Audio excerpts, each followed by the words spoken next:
Всем привет! Регулярно в этом видеоблоге говорю о том, что в Украине нет никакой гражданской войны и собираю доказательства того, что военные действия на Востоке ведутся фактически людьми из Российской Федерации при поддержке Российской Федерации. То есть война на Донбассе — это по сути война Российской Федерации против Украины.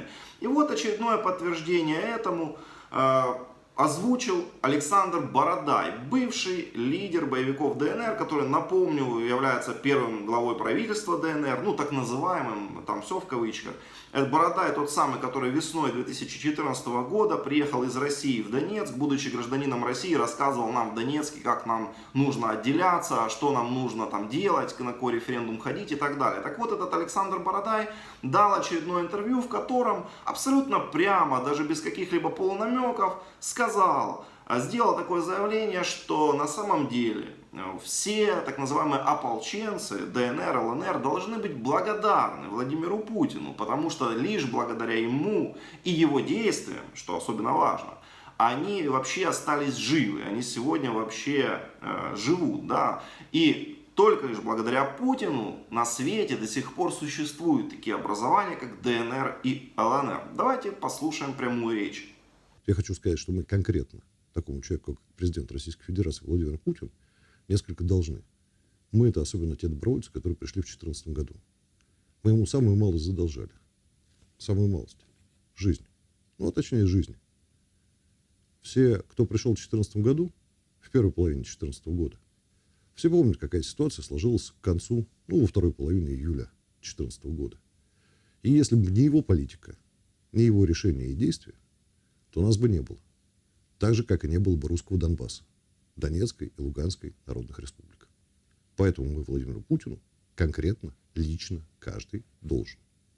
Но я даже не знаю, что здесь еще можно прокомментировать. По сути, сам Бородай все предельно ясно рассказал и назвал. Единственное, что я могу сказать, что мы просто получаем в очередной раз от непосредственного участника этих событий, не от какого-то заокеанского политтехнолога, это не какая-то пропаганда Сороса, не выдумки украинских СМИ. Это непосредственный участник тех событий. Александр Бородай, который стоял у истоков ДНР, прямо нам говорит то, о чем он наверняка знает, что без Владимира Путина не было бы этой войны. Не было бы уже давно никаких республик, вообще наверняка бы никакая война не началась, а если и началась бы, то еще в 2014 году бы закончилась. Только благодаря Путину все эти образования до сих пор существуют. И 5 лет длится война, 5 лет гибнут люди, гражданские, военные, разрушается инфраструктура. И, кстати, никто не может сказать вообще ради чего это, потому что позиция того же Путина, который все это поддерживает, что это все территория Украины, Донецк, Луганск — это Украина, они должны вернуться в Украину. То есть война фактически 5 лет идет за то, чтобы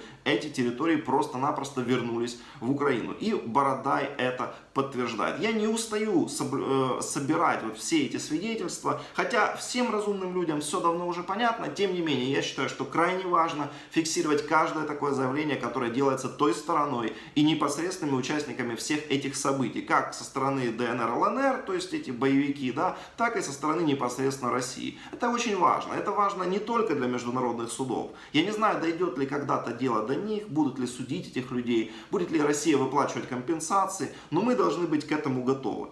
А самое главное, что все это мы должны собирать прежде всего для истории, для учебников истории, для книг, для того, чтобы просто у будущих поколений исчезли эти иллюзии о том, что есть какие-то братские народы, о том, что Россия и Украина — это братские страны, о том, что есть какая-то дружба между нами. Нет, нужно понимать, что там, на Востоке, находится государство-хищник, которое цинично абсолютно ведет бессмысленную, беспощадную войну на востоке Украины, убивает, калечит людей, все это продолжается 5 лет, и все это продолжается исключительно благодаря воле Кремля. Это сами они признают, и сами они так говорят. И будущее поколение украинцев должны знать, кому вообще мы обязаны всей этой ситуации, и кто несет ответственность за гибель тысяч жителей востока Украины.